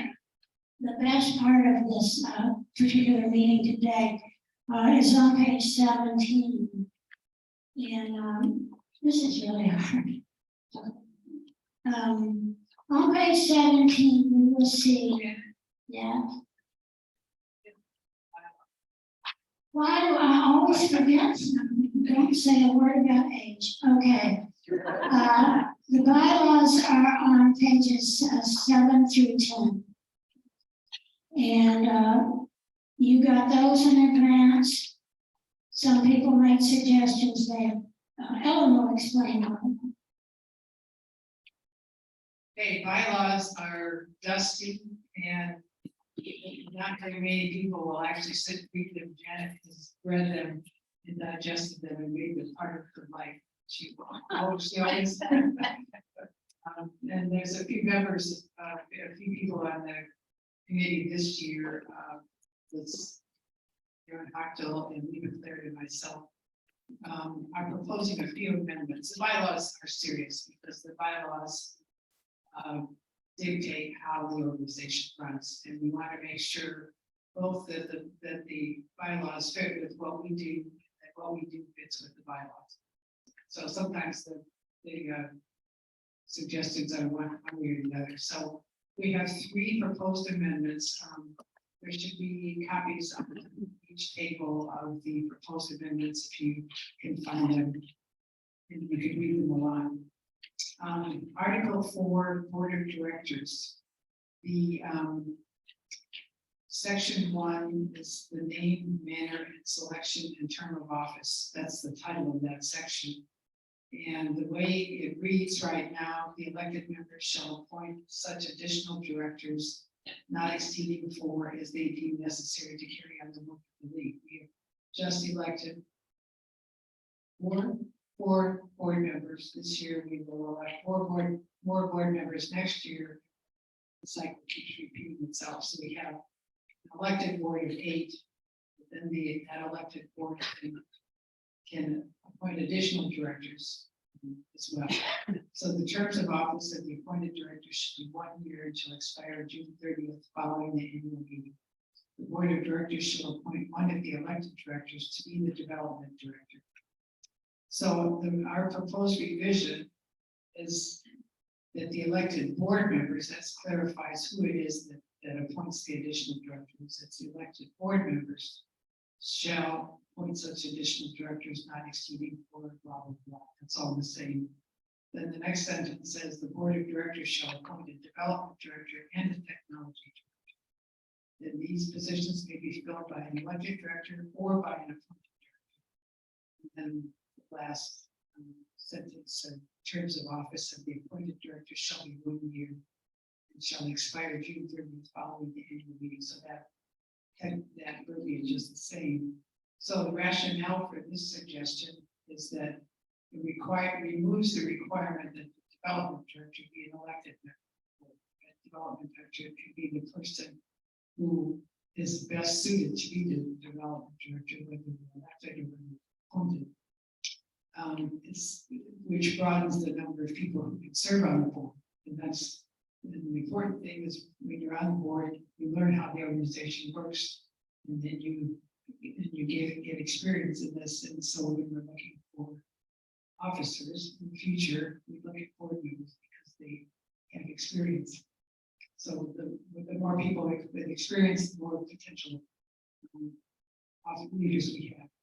Then this also adds technology director as a needed role. We've had a technology director for quite a few years in Shar Scherer, but it's never been in the bylaws. And so we figured this is important enough that it really needs to be in the bylaws.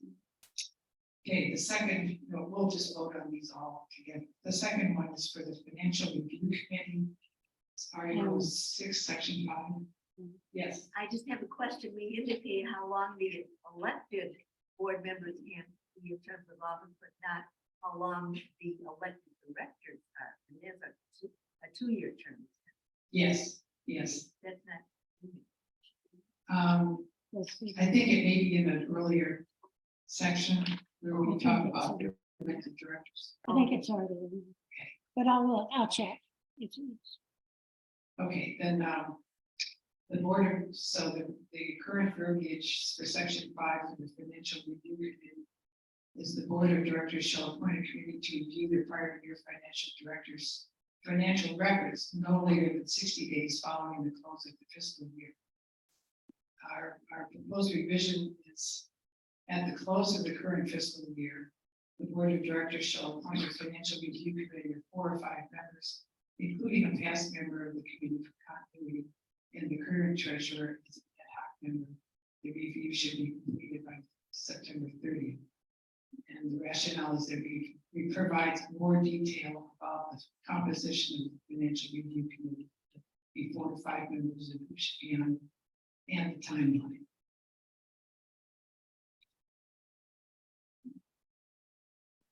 Last one, which is the applicant sheet,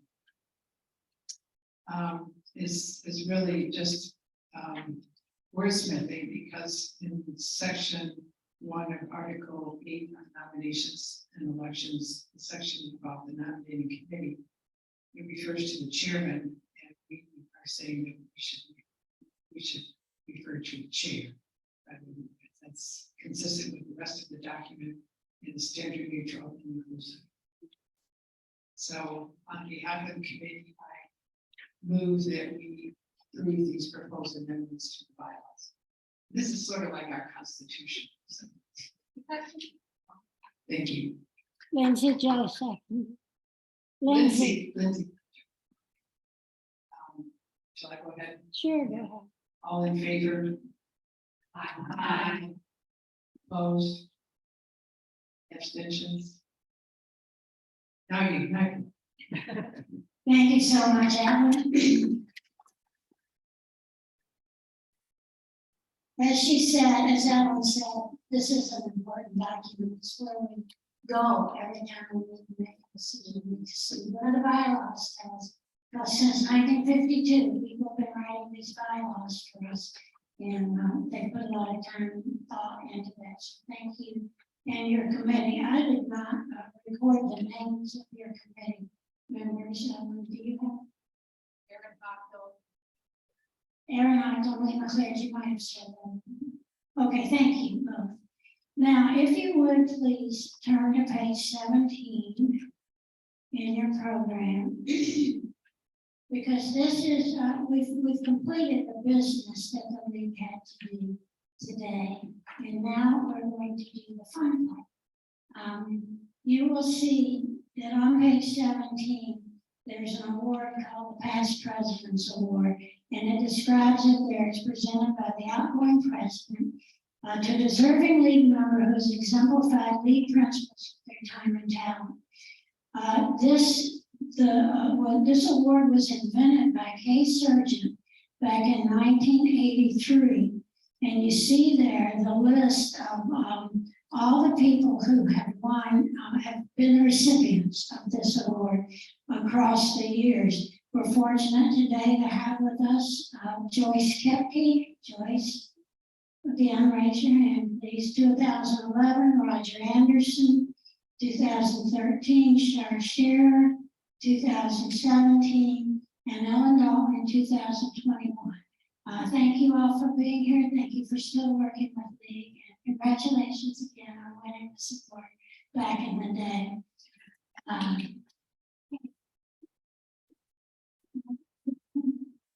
Now, this bath towel, what? Where is she? She told me she was leaving. Oh, yeah. I was going to have her come up and take a bath. She had a funeral. Yeah.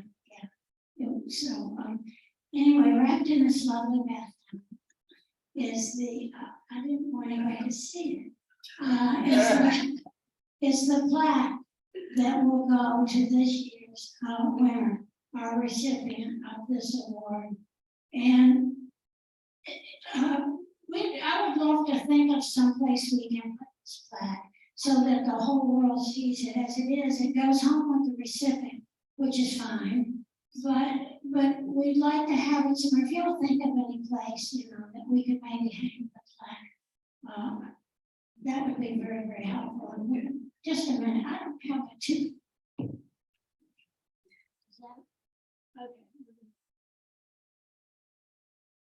I knew this was going to be awesome. This is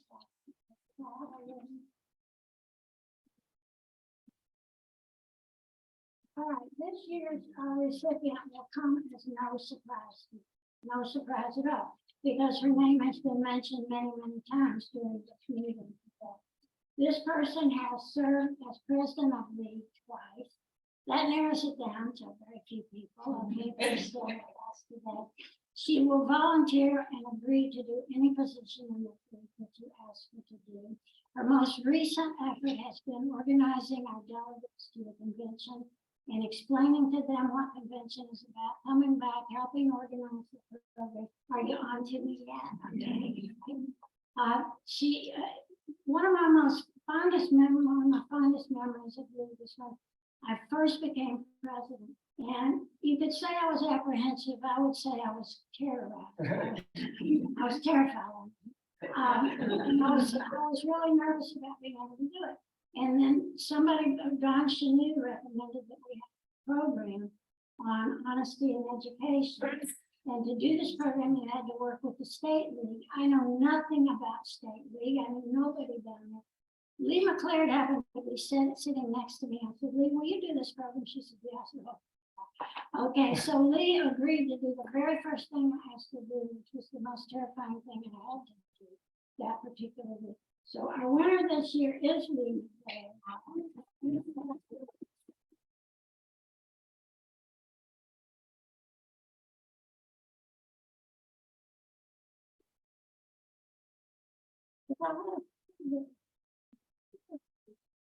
Now, while she's up here and you can actually look at her and embarrass her, I will tell you that she also worked, did any of you go years ago, 2017, we had that Civics 101 program out at the Mommy University. I never did this. Mommy Valley. Yeah. Okay. And Lee organized that. That was an awesome program. We should do that again. That was very good. But you've attended more conventions, you've written numerous letters to editors. The planning and the moderating of the candidates forum, we could always count on. And you always did such a good job. You didn't just agree to do it, you did it well, very well, and we are very thankful for yourself. I'll unwrap this. Very attractive wrapping. This is the plaque. We've got a new plaque this year. The old plaque got filled up. Kay Surgeon donated a new plaque for this year. So you will find a place in there relatively new to put this plaque. Yeah. Oh, you don't have to hold it. We'll pass it over. It's really, I was done at the top. Well, here's the surprise. We had a meeting of longtime members and decided that we needed more than just a plaque for these people. That plaques are nice, but there are nicer things. And so this year we voted to get. Isn't this cool? And this will look much nicer in your home. This will look as a decorative item in your home. And on the front it says Lee McLaird Past President's Award. And on the back is the logo of the League of Women Voters. So congratulations, Lee. I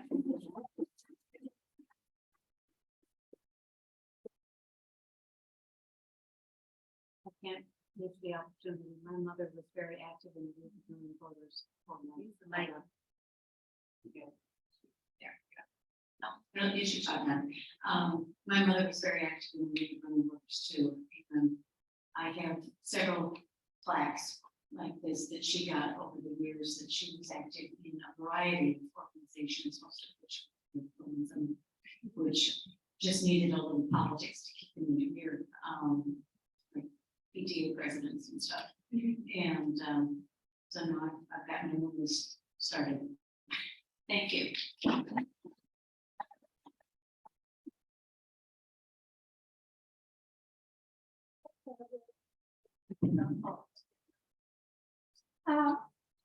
Mindy Gardner, did you want to say something about yard signs?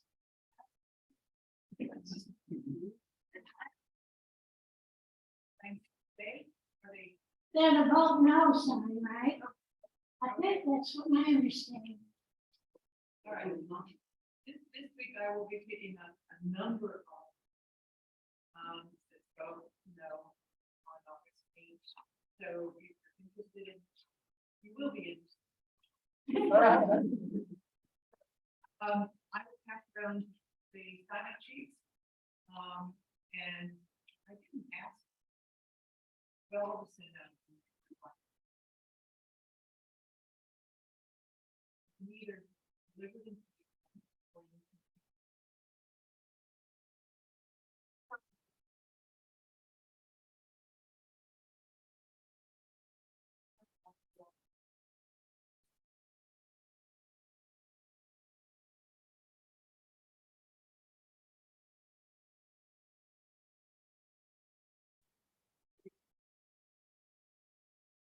Okay, so just sitting there, you can sign up for your yard sign.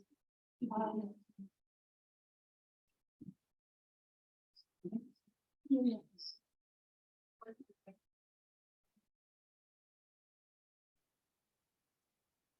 What's your address, Judy?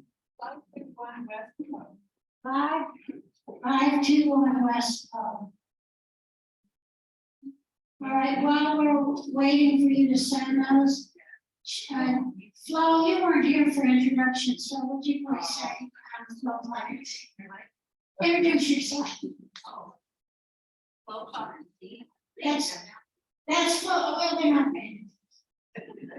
We did introductions, you were working back. Oh, I'm sorry. All right, we have one announcement, unless the rest of you, Charlotte introduced herself earlier when we went around and introduced. Charlotte has an announcement that she'd like to share with you about the Citizens Climate Law. Good morning. Thank you all so much for allowing me to speak here. I know you all are probably pretty eager to get your Saturdays up and running, so I'm making sure I'll keep this pretty brief. My name is Charlotte Wright. I've been a resident of Bowling Green for a little over a decade. Some of you may have seen me and my wife around town. I've admired the league for a really long time, and after meeting today, I probably will be signing up for a membership. My main volunteer focus is that I've been a volunteer with Citizens Climate Lobby for a little, about 2 years now. Some of you may know CCL, some of you may not. We're a nonpartisan grassroots volunteer organization that is working to build political will for effective national level legislation to combat the climate crisis. Our primary area of focus, we have several, is carbon pricing. Specifically, we support the carbon fee and dividend policy like the one proposed in the 2021 Energy Innovation Carbon Dividend Act bill. Now, in a nutshell, I'll keep this brief, it's pretty complex. A carbon fee and dividend policy puts a per ton fee on CO2 emissions as close to the point of entry into the economy, wellhead, pipeline, things like that, as possible. And then what they do is they take that fee and they distribute it back to American households on an equal share basis as a carbon cash back. Basically to offset any potential increases in energy prices, costs of goods. And economists who have studied this carbon cashback have predicted that 85% of US households, particularly 95% of the lowest 60% of earners in the country will either come out slightly ahead or will break even with this protected carbon cashback. Now this can be done in tandem with a carbon border adjustment fee, which is a fee and rebate system that can help protect American manufacturing. which is already some of the cleanest in the world, and put pressure on our trading partners to institute similar or higher level carbon pricing on ours. A carbon fee and dividend like the one that CCL proposes would cut fossil fuel pollution by 30% in the first 5 years alone. It would save 4.5 million American lives over the next 50 years just through reduction in air pollution alone, and would aim for net zero carbon emissions by the year 2050. So obviously, we acknowledge that carbon pricing isn't a silver bullet to the climate crisis, but we believe that it is one of the most direct and equitable tools at our disposal to reduce emissions quickly without having to pick winners or losers in terms of technologies. So one of the things that Citizens Climate Lobby does to promote carbon pricing is we collect endorsements from prominent local individuals, organizations, businesses to show our state legislatures that there is support for these kind of policies right here at the local level among everyday Americans. So far, our chapter, which is based out of Marysburg, has collected 13 individual endorsements from prominent local BG individuals, including 5 out of the 7 current members of City Council. What we are also doing is we are collecting signatures for a petition asking BG City Council to pass a resolution endorsing a carbon fee and dividend policy like Toledo City Council has done. We believe that a City Council legislation endorsement here in Bowling Green would send an especially important message, as we are Congressman Lotta's hometown and we are the center of this district. So now obviously we know and understand that the Bowling Green cannot endorse at this time because the state levy doesn't have an official stance. What we are hoping and asking instead is that if any of you individual league members feel so inclined or interested, that you would be able to take the time to email the mayor and members of City Council, asking them to express support for the endorsement of carbon fee and dividend. If you choose to do so, I can give you my contact information. I would just ask that you let me know that you have done so, so we can kind of keep track of our contacts here. Yes. That you write something that you would like us to say. Certainly, yes. If you are interested, come see me. I'll be around. I'll give you my information and we can get something coordinated. If any of you would like to do more than just send an email, we always welcome that. I would ask that you touch base with me, see me after the meeting, contact Bob Sneaky or Bob here. If a resolution comes to City Council, we will need BG residents to speak in favor. We always appreciate any assistance in terms of networking. If you know any churches, businesses, individuals who would be interested in endorsing or having a presentation from us, we always love those sorts of suggestions. If you want to get involved with tabling events or presentations, we do those all the time. Extra hands are always welcome. If you have any questions about CCL, carbon fee and dividend, what we're doing here at BG, come and find me at the meeting or talk to Vasiliki. She can put you in touch, or I'll give you my email. I will be more than happy to talk to you. So without taking up any more of your time, thank you again so much for allowing me to speak this morning. And thank you so much for all the work you guys do here in the country.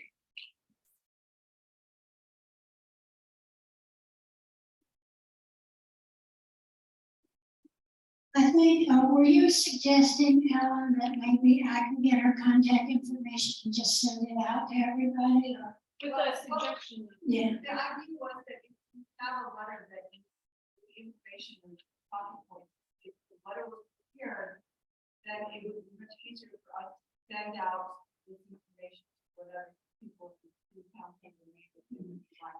So, and do you want to, what I'm thinking is, instead of everybody individually contacting Charlotte today, could we send that out to everybody and let them respond? Yeah. And you could give me or me what you want us to say. Write the card for us, write the letter for us, send it to Lee. Is that okay, Lee, with you? Okay, well, send it to, yes. If you get the membership list out of the back of the program, you have all our data, okay? And so you can write to Lee and tell her what you want us to do. Thank you, Charlotte. We have reached the end of the agenda that I have prepared. Is there anything else to add to the meeting today? Yes. Another funding. Another funding. Okay. You may be aware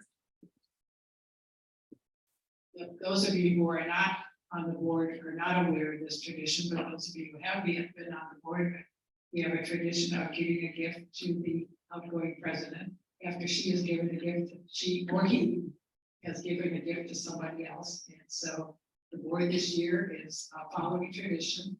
And we just want to show you our appreciation for all of the work that you have done for us the past 2 years. You have made League your life and just done so much for this organization. So that's for you. If you'd like to, yes. Before I open it, and I won't go off on a lot of this, but I have to tell you, it's been the most rewarding experience I've had in a very long time. In fact, it may have been the most rewarding because of the quality of the members of this group. And their passion, your passion about what you're doing and your persistence. They will persist, I tell you. And I love that about you. So thank you for giving me the privilege of working with you the last 2 years. And I'm going to keep working. I just have to choose my place. Okay, well, it won't have anything to do with money, Gail, I promise. But I will continue. So thank you for allowing me to serve in this position.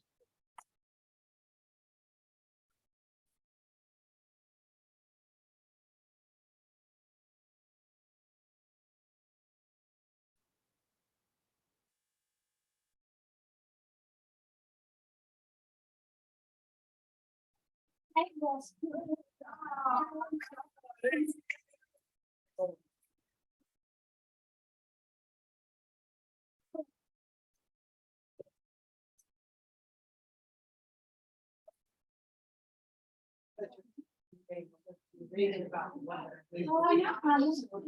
Chat it up right now.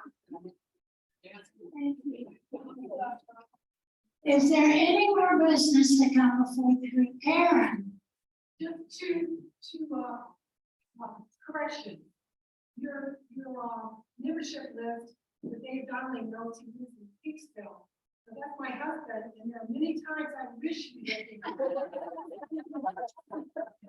He actually lives in. But I live with him for nothing over here. I feel like being a lot of fun. You know, but it's right on here. So I just want to let you know that Dave and I are not getting divorced. Let's make time in there. It's one of them.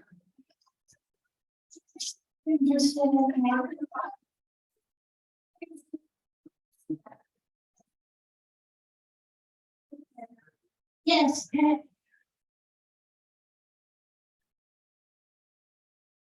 The one that's Karen, Pat wants to know which one is correct.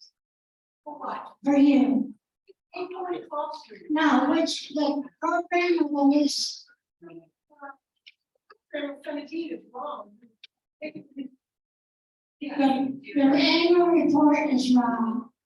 But the membership. The membership list is right.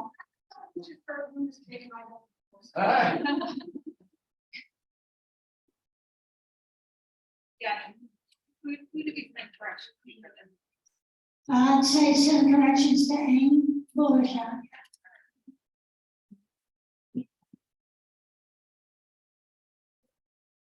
All right, any other business?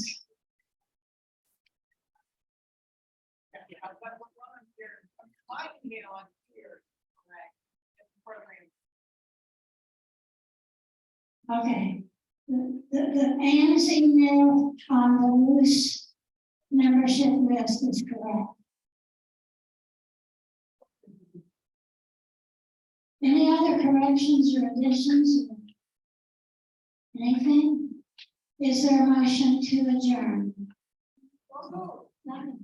Okay, okay, and several people move, let's give it to Sandy Roll.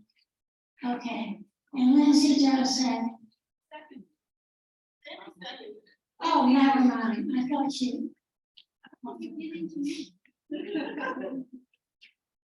Conflict resolution, Mary.